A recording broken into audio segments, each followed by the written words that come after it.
دا نخد اللہ دی نتلوها دا یتون دا اللہ دی نتلوها علیک بالحق چمنگ لولو پتا بانی دا حق دا اظہار دا پارو پاق بانی وإنک من اللہ من المرسلین یقیناً تو خامخد لگل شو نئی پیغمبرانو نئی دیکھ صدق دا رسول اللہ شو صدق دا رسالت تلک الرسول فضلنا بعضهم على بعض دا دویمی سپاری نورستو دریم سپارا د دوانو د درېمې سپارې آغاز د رسالت نشو او د دویمې سپارې اختتام پر رسالت باندې شو د ربط دی دا آیت دلیل دی چې انبیاو کې تفضیل شته چې بعضی انبیا د بعضو نه غوره دي الله وی تلک الرسل فضلنا بعضهم على بعض دا پیغمبران من غورواله ورکړي بعضو در په بعضو باندې تفاوت بین الانبیا دا رسول اللہ صلی اللہ علیہ وسلم حدیث تے بخاری مسلم کی سیدنا ابو ہریرہ رضی اللہ عنہ دا غراوی دے چې نبی علیہ السلام ویل چې لا تفضلونی بین الانبیاء دا انبیاء مینس کې مال غرواله مرا کوي او قران معلومیږي چې دا غرواله شته او یو حدیث کې دا راځي چې نبی علیہ السلام ویل چې د سیموای چې زد یونس علیہ السلام نه غره ما د سیموای دا سی بنوای چې نبی علیہ السلام د یونس علیہ السلام نه غره دی او دا یو ورځ یو يهودي او یو مسلمان جګړه په دې خبره باندې کړې و چې يهودي ول زمون پیغمبر غوړه دی او مسلمان ول زمون پیغمبر غوړه دی دی مسلمان لقار ورغه په دې يهودي باندې گزار وکړو د سترګې ولا راوي استله بوټه ولا وخیجه ولا هغه راغ نبی له سلام ته وی چې استعمال غري زوالم زما سترګه خراب کړله نو هغه ول ولدي وو ول دا وی چې زمون پیغمبر غوړه دی نو بس ما وو نو رسول الله تعالی لا تفضلوني بين الانبياء ما به نه غوړه کوي د انبیا په میس کې او قران کې راځي چې دا غوړواله شته نو د دې جواب دا دی چې دا رسول الله تواضع ده حد درجه عجز انسانو او دا به نه وي چې زغوره ما ځکه خو نبی اسلام فرمایي دا ټول انبیا به قیامت کې زما د جنډې د لاندې او زما ټول مخ کې جنت ته زما خو لا فخر په دې دا فخر نه کوم دویم نمبر جواب د دې دا دی چې نبی اسلام خلق منا کول د وحی نه مخ کې چې رسول الله تعالی پته نه ولګېدلې چې را زغورم د نورونه نو وخت به خلق منه کول بیا چې کله د آیت راغی چې غراوال شتا بیا نبی رسول الله څوک ندي منګړي نو تلک الرسل دا پیغمبران دي فضلنا بعضهم على بعض من غرکړي بعض په بعض باندې منهم بعض پدې کې من د پیغمبران دي کلم الله او چې الله اوس خبرې کړې موسی علیہ السلام صلی الله خبرې کړې دي نبی علیہ السلام صلی الله خبرې کړې آدم علیہ السلام سے خاص خبرې کړې دي ورفع بعضهم درجات خبرې خود ټول انبیاء سره شوې دي خو دې سره خصوصي خبرې شوې دي ورفع بعضهم درجات او چت کړې دي الله تعالی بعضهم بعض درجات غټو غټو مرتبو تا غټو غټو مرتبو تا دا څوک دی دا محمد صلی الله علیه وسلم دی اسمانونو ته بوتلو جنت جهنم به لیدلیو امام الانبیاء دی جنت کی وجہ ته جنډې لاندې ټول انبیا وي مخکې به جنت ته ځي شفاعت بکئی واتینا عیسی ابن مریم البینات ورکړو موږ عیسی علیہ السلام ته چې د مریم زوی دی البینات واضح واضح معجزې وایدناه بروح القدس موږ مضبوط کړو دا عیسی او کله وختله کله الله اراده وي مقتتل الذين جنگ بنو کړه کسانو دلته اقتتال او قتل مراد یا اختلاف ته او یا جنگ ده دوه معنی علماء کړي دي اختلاف بنوي کړي یا جنگ بنوي کړي او جنگ هم د اختلاف سببي مقتتل الذين جنگ بنوي کړه خلکو من بعدهم چې ورستراغلو د انبیاونا من بعد ما جاءتهم البينات ورستراغنا چې راغلو دي واضح واضح دلائل ګور پیغمبران رال دلایل رال کله وختله کله الله اراده نو په زور باندې په دې باندې دا خبر لازم کړي اختلاف او جنگ نه کوي خو الله تعالی خپل خوخه ته پرې خودل ولکن اختلافوا لیکن اختلاف وکړه الله په اراده باندې یو د الله مشیت اراده بل الله رضا ده او د الله تعالی اراده د نیک او بد دوانو کارو سره لګي رضا د الله د نیک سره لګي او د بد سره نه لګي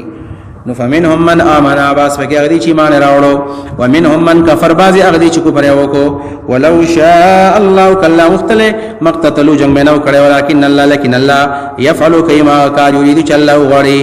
یا ایها الذين امنوا اي مسلمانانو وز انفاق مسائل مخ جهاد مسائل او وز انفاق په سبيل الله لري زي پور به انفاق حکمونه دغه شرایط او دغه آداب بیان شي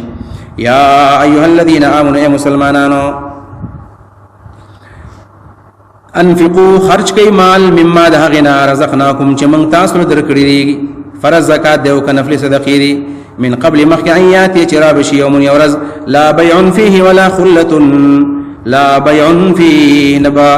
بیع وی اغسل خرڅول به پدېږي ولا خلة نب دوستانه د مشرکانو دوستانه به الته پکار ناراضي خلة المشرکین ته مراد دي نور د مسلمانان دوستانه دا ذکر شوی چې دا خو پکار باندې راځي ولا شفاعت سفارش بنوي په زور به سفارش نوي نور با بالاذن شفاعت د الله وي والکافرون هم الظالمون کافرون هم دي ظالمان دي الله لا اله الا هو الحي القيوم لا تأخذه سنة ولا نوم دي ذکر پدې کې د کرسی د الله ذکر دی آیت الکرسی د آیت چې دا اعظم آیت القرآن د قرآن د ټولو لوی آیت دی اعظم آیت مایلی اعظم آیت القرآن آیت الکرسی او رسول الله صلی الله علیه وسلم حدیث کې راځي ابی ابن کعب رضی الله عنه ته ویل چې ایو آیت القرآن اعظم یا ابی ابی ابن کعب په قرآن کې کوم لوی آیت دی نو فقال آیت الکرسی هغه آیت الکرسی په برکه علیه دعای ولد برکته وختلا ورته ویل یهنک العلم یا ابو المنذر علم دی مبارک شته قابل سړی ته را پته شته او دا آیت د شپې نازل شو چې کله نازل شو رسول الله زید بن ثابت ته چر شوی لیکا عبد الله ابن عباس بدی آیت اشرف آیت القرآن وایو د قرآن د ټولنا شریف او شرافت والا آیت او په حدیث کې ورته سیدۃ آیت القرآن ویل شوی دی د قرآن د آیتونو سردار د دې آیت الکرسی په فضایلو کې یو څو احادیث واورا یو حدیث خدا دې سنن نسائی کې او په طبرانی کې ابو امامه رضی الله عنه د حدیث راوی دی نبی علیہ السلام دبر كل صلاة مكتوبة لم يمنعه من دخول الجنة الا الموت چې یو سړی د هر فرض مانځنه بعد آیت الکرسی وای د جنت د داخلي نه به من نه کی مگر یو مرګ به من د هر فرض مانځنه بعد وای نو دا به جنت ته ځي مېز کې صرف فاصله د مرګ دا چې وفات شو دا به جنت ته ځي خدا ګوره مطلب نه دی د حدیثو چې بس آیت الکرسی وای نور ګناهونه کوا نه د نورو سره د رعایت د نورو احکام او د دین نور احکام به هم رعایت وکړي او دا مو سره وي دا غي اضافي پیدا شول دویم نمبر هغه مشهور حدیث دی ابو هريره رضی الله عنه د دې حدیث راوی دی بخاری کی روایت دی ابو هريره فرمایي نبی علیہ الصلوۃ والسلام زو د صدقې چې کم کجوري مجوري او کم غنم منم راغون شو نبی علیہ السلام دا غیزه څوکیدار کما دې خیال ساته هوې چې ته ټوله شپه غره ډیوټي کې اسینو سوګې نه ونه تختی زه دې رشید کې نه استلما او دې دوران کې بوډا سړی راغی بوجي وسره دا چې کله دې رشید تر ورسېدو په دې بوجي کې دا کجوري مورا چې او دا غنم او دا جوار ورمن مکړه کلک میونی او مال چې زری پیغمبر لوزم لا ارفع عنك الى رسول الله صلی الله علیه وسلم بوزم دی ویل اگر تا ډیر پریادو کو چې بوډا سړی ما او بچی می دي اهل عیال می دي نن می پرې بیا باندې راځم ول مال چې ټیک دا وعده درا سو کړم بس نه برازې نو چې سار را لما نبی علیہ السلام تعالی د وحی په ذریعہ باندې ویلو ما ته ویل چې یا ابا هريره ما فعل اسيرك البارحه ابو هريره بیگانه جلی دي سکو ول مال چې بس اخره ډیر باندې وکړي وتختې دورانه او ما ته ویل چې بچی می دي ما ته ویل چې ما خام کې نبی ام راضي ما خام چې کین استلم یخیا ما چې ګورم بیا بوډا راغی بوجه ور سره دا ون خطو بوجه ډکی بیا می ورمنډ کلک لک مونږ ما چې لا ارفع عنك الى رسول الله نن به خامخ پیغمبر له بوزم ته پیغام شړل بیا را لې ویل بیره تا منت زاري وکړه چې بچی می وګی دیو بچی می ډیر زیات تسو کما ابو ډای ما زما د غټ وټي سوق نشتا بیا بند اعظم خوش می پرې دا ویل بیا می پرې خو دو سار چلارم نبی علیہ السلام بیا ویل ابا هريره ما فعل اسيرك البارحه بیگانه ملمه دي شو ویل بیا مته وی چې هغه د شان ماته باندې وکړل زلمي پوس وځدو ویل بیا وتم کې نه بیا مرضی وی چې بیا کله ما خام کې نه سلام علیکم نن خو به خامخ پیغمبر لبوزم چې کله ما خام کې نه سلام او دراغه بوجه وسره دا ویل ورمنډه نکلو کلک مونږ چې نن خو دې بالکل نه پرېدم نن به لازمن پیغمبر لبوزم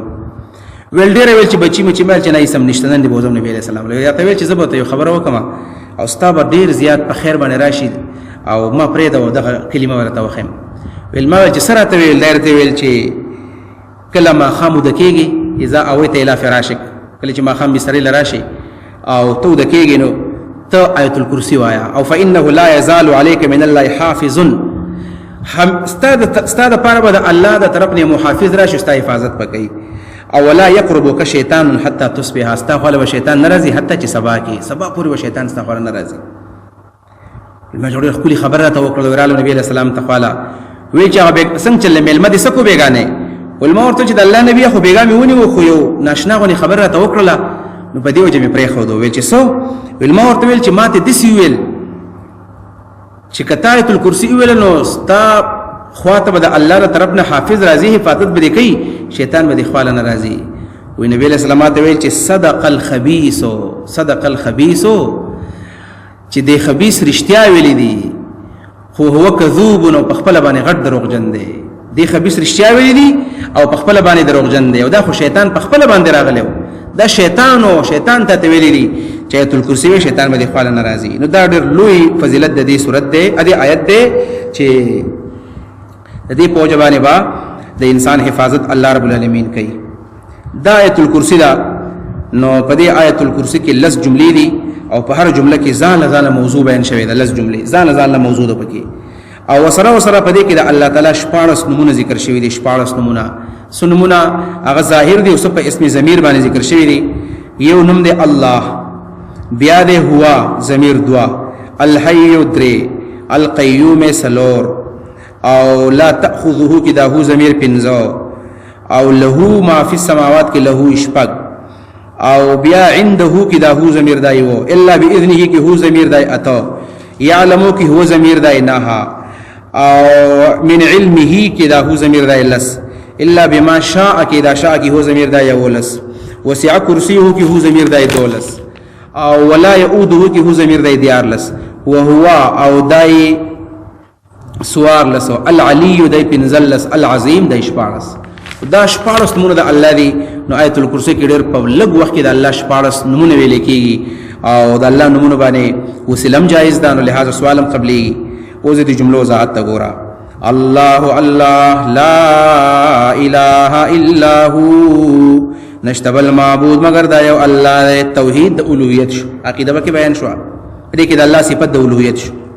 الحي القيوم دویمه جمله، په دې کې د الله دو صفات نور شو. الحي الله ژوند دی، القيوم منتظم د ټولو کارونو باندې په خپل باندې دی، بل صفت. دریمه جمله، لا تأخذه سنة ولا نوم، ننسی الله لرا پرکالی ولا نوم، نه خوب سینه پرکالی ته وي. قرآن کې د خوب درې نمونه راغلي، نوم، سنة، نعاس. نوم څه ته وي؟ چې هغه اثر په ټول بدن باندې وکړي، زړه باندې اثر وکړي، په سترګو اثر وکړي، دا نوم دی. دویم نمبر دی سنتون هغه ته په سر باندې، دا په سر باندې صرف اثر کوي، سړی دا سر داسې پر کلوي سي جوړ کو کی بیا راوچي دیتا سنتون لیکيږي. او بل دی نعاس، چې پستر کو باندې اثر کې سترګې پټيږي، خو نو سړی خبر برابرۍ سترګې پټيږي. نه الله تعالی باندې یوم د سن راضي، نه نعاس راضي، نه نوم راضي. له د الله لپاره دی ما هغه سو فی السماوات، دبل جمله سلورما، له د الله لپاره دی ما هغه ټول فی السماوات چې په اسمانونو کې دی، او ما هغه سو فی الارض چې په ځمکه کې دی، او دا ټول دنیا د الله ده. دا به بل عقیده. من ذا الذي يشفع عنده الا باذنه، دا بل مسله د شفاعت ته په دې جمله کې پنځمه کې. من ذا الذي سوق دی هغه کس یشفع چې سفارش به کوي عنده د الله بخوا کې، نشي کولای الا باذنه مگر د الله په اذن، الله په اجازه به کولای شي. نو شفاعت بالاذن ثابت شو. بل جمله دا شپږم نمبر، یعلم ما بین ایدیهم وما خلفهم، الله عالم دی پاس باندې بین ایدیهم چې د خلقو مخې ته دي، او ما خلفهم چې د شاته دي. یا ما بین ایدیهم مراد اخرت دی، او ما خلفهم د دنیا، د دنیا او د اخر علوم الله تعالی دی. وما جمله ولا يحيطون بشيء من علمه الا بما شاء، ولا يحيطون دخلك احاطه نشکوله نشراګر ولا بشيء یو شی من علمه د الله د معلوماتنا، د الله معلومات څنګه شاسله ولا الا مگر بما شاء، فاغه سبه احاطه وکي چې الله غواړي، یعنی الله ولا ورکی. اتم جمله وسع کرسی السماوات والارض، فراخ د کرسی د الله تعالی، السماوات الاسماننا والارض د زمکنا، د زمکه اسمان د الله کرسی غټه ده. حدیث کرازی ما السماوات السبع فی الکرسی الا كحلقه ملقات بارض فلات. و دې وو اسمانونو د الله د کرسی مثال دسه دی لکه یو بنگړې سړی راوالی او په یو غوټ میدان کې گزار کی. د الله کرسی دومره غټه ده او د ځمکه اسمان دومره واړه دي لکه یو بنگړې سړی گزار کی. او یا فرمایي فضل العرش على الكرسي كفضل تلك الفلات على تلك الحلقه او یا الله د عرش په کرسی باندې د سی غورواله ده دومره لوی ده لکه څنګه چې بنگړې د قسم میدان ته واچند الله تعالی عرش بیا دومره نورم لوی ده دا د متشابهات نه دی چې الله تعالی کرسی څنګه ده د الله تعالی عرش څنګه ده الله تعالی څنګه استوا کړی ده زمون په ایمان ده نه هم جمله ولا يؤوده حفظهما او نستر کې دی الله لرا حفظهما ساتل د دواړو دا دومره لوی اسمانونه او زمکه او دا کرسی او د عرش څنګه ساتي د انسانان حیوانات حشرات وغيرها الله ولا يؤوده نستر کې دی الله لرا حفظهما ساتل د دواړو او لسمه جمله دا وهو العلي د الله تعالی اوچته د صفاتو په لحاظ باندې العظیم الله لوی دی د ذات په لحاظ باندې صفات هم د الله ډیر دي او دارنګ ذات هم ډیر لوی دی دا توحید د اسماء او د صفاتو د الله شو بس دي واخر دعوانا الحمد لله رب العالمين